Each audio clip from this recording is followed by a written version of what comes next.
Hello, this is Matt on the Moon Family Sedan channel, and here's a headline from the Crypto Basic. Ripple CTO offers simple metric to distinguish securities from commodities. And so, of course, this is David Schwartz, also co-creator of XRP and the XRP Ledger, coming up with a simple way of articulating the difference between a security and a commodity. And there was also thoughtful pushback from one of his fellow Ripple co-workers that I found to be kind of comical, but I get the point that he was making. So I'm going to break all this down for you and share exactly what he's talking about here. But before going further, I do want to be clear, I do not have a legal or financial background of any kind. I'm not offering legal or financial advice, and you definitely should not buy or sell anything because of anything I say or write. I'm just an enthusiast who enjoys making YouTube videos about crypto-related topics, but just as a hobby and just for fun. I do need to do just a little bit of setting the table here to make sure that you understand why David Schwartz is saying what he's saying, give full context here. And this actually goes back to a story that broke this past summer when the SEC filed another lawsuit, making bogus nonsense claims about cryptocurrencies and, them being securities. So here's a headline from July 21st of last year, 2022. SEC claims Coinbase currently lists 9 crypto assets that are securities. The SEC today claimed in a new court filing that at least 9 digital assets listed on the cryptocurrency exchange Coinbase are unregistered securities. And the 9 are listed on your screen. I'm not going to read them, but if you're curious, you can hit pause and take a look there. Anyway, piece continues. A digital token or crypto asset is a crypto asset security if it meets the definition of a security, which the Securities Act defines to include investment contract, i.e., if it constitutes an investment of money in a common enterprise with a reasonable expectation of profit derived from the efforts of others, the SEC wrote in a complaint filed today against a former Coinbase employee accused of insider trading. The SEC and the Department of Justice today announced charges against former Coinbase product manager Ishan Wahi and 2 others, accusing them of running an insider trading scheme that earned them more than $1.1 million in illicit gains. Wahi allegedly tipped off his brother Nikhil Wahi and his friend Samir Ramani about upcoming token listing announcements on the crypto exchange. Ahead of those announcements, which usually resulted in an increase in the assets' prices, Nikhil Wahi and Ramani allegedly purchased at least 25 crypto assets, at least 9 of which were securities, and then typically sold them shortly after the announcements for a profit, the SEC said in a press release. And so what's been done, and this is the news that broke the other day, which will get us caught up to where I can now share you what David Schwartz had to say as a result of this, is that basically there's a motion to dismiss these charges outright. So take a look at this. Here's the headline from Cointelegraph. Former Coinbase manager slams SEC in motion to dismiss insider trading case. A former product manager at cryptocurrency exchange Coinbase has moved to dismiss charges of alleged insider trading, with his lawyers arguing the tokens he allegedly traded were not securities. Yeah, and I'll pause and note, and I remember bringing this up this past summer when the story broke. The SEC alleged that 9 cryptocurrencies are securities, but didn't charge anybody having to do with the development or promotion of any of them. So you just have this claim hanging out over there that Coinbase, which means that Coinbase obviously definitely doing some illegal stuff if you're taking a look at that. But none of the parties associated with them, since they're not being charged in the case, none of the parties get to defend themselves. And here you have this motion to dismiss pushing back against this entire concept. Anyway, piece continues. Lawyers representing ex-Coinbase employee Ishan Wahi and his brother Nikhil Wahi filed a motion on February 6th in the United States District Court for the Western District of Washington to dismiss charges laid by the Securities and Exchange Commission.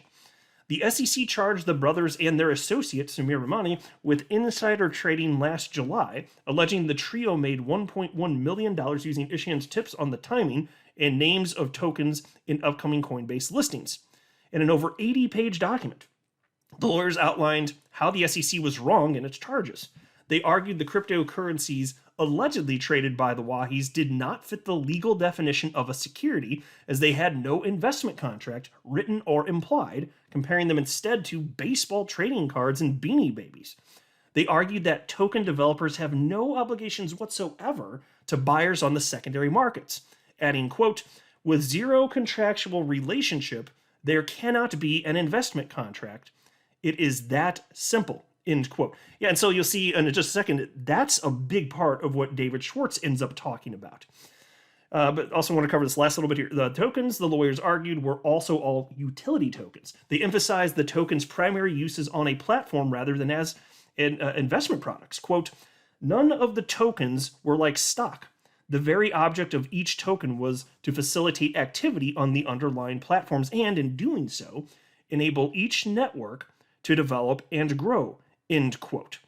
And David Schwartz kind of hit the nail on the head here. So this is what he had to say. He shared this little snippet, which I believe is on page 39 of this motion to dismiss from Wahi's attorneys here. And they wrote the following. The amended complaint does not allege that the four so-called governance tokens, RLY, DDX, RGT, and DFX, provide any legal rights enforceable against the developer.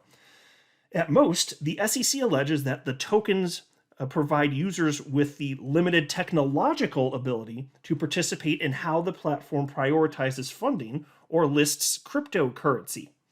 RLY token holders can propose changes to rally community.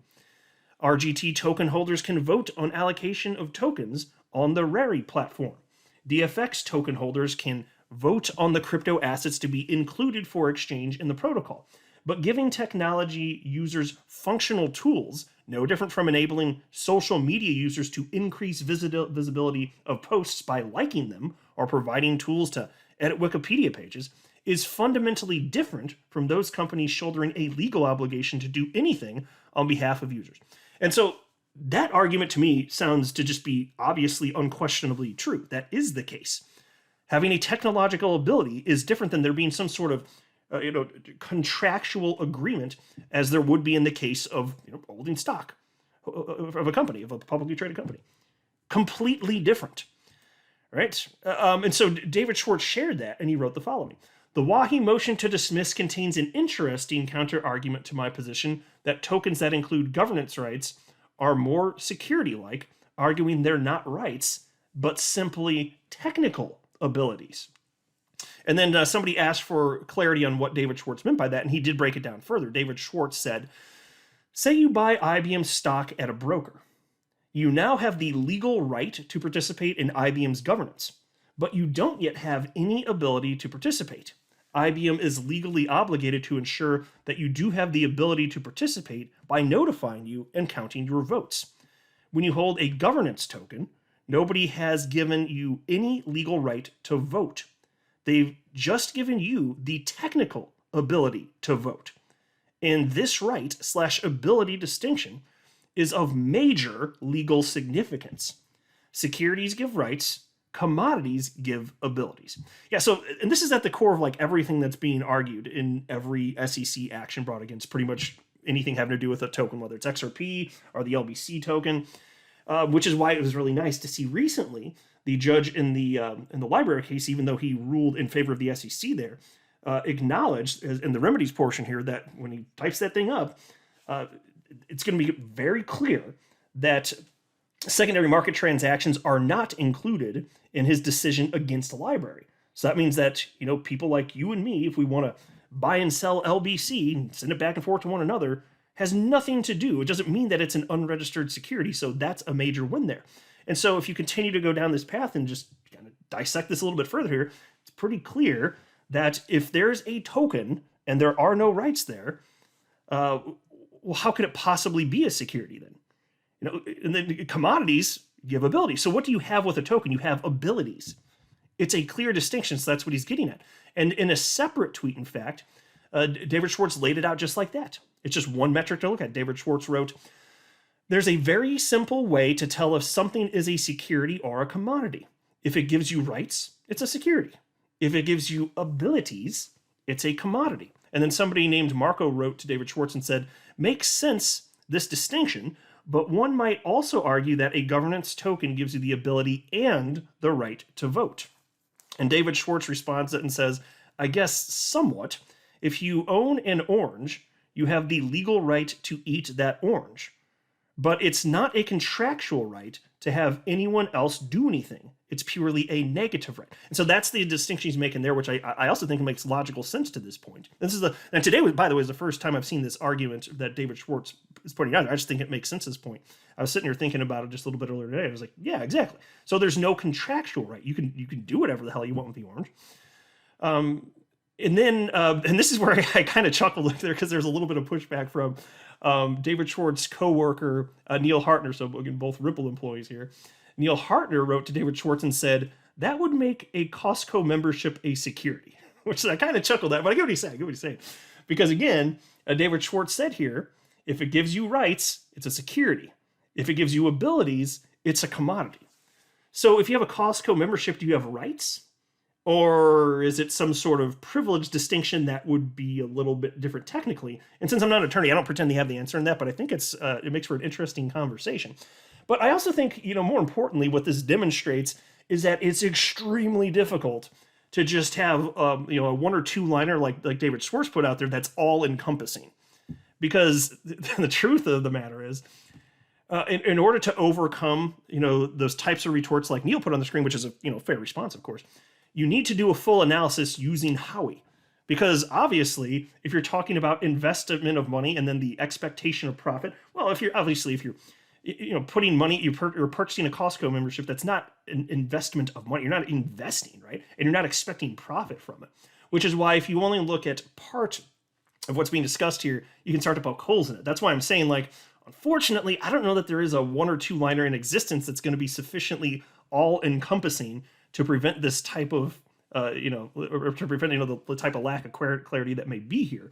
Now, it doesn't mean that David Schwartz wrong in what he's saying. I'm just saying that it looks to me, after considering this a little bit when I first started thinking about it earlier today, it just seems like it's just not all-encompassing, but what he's writing is accurate. Because again, if something is a security, there are going to be rights there. And, if you just have abilities, it's a commodity. It doesn't mean that there can't be other things to consider. So again, all I'm saying is what David Schwartz wrote is correct. Neil Hartner's pushback, also perfectly reasonable. That's why I'm highlighting it's just not all-encompassing. That's all that it is. But it is in a general sense, a pretty good starting point if you want to try and figure out, okay, is something a security? Is it a commodity? And that's also why when you see the SEC doing what they're doing, claiming that everything under the sun is a security, they have to know that what they're doing is nonsense, and they don't have this level of jurisdiction.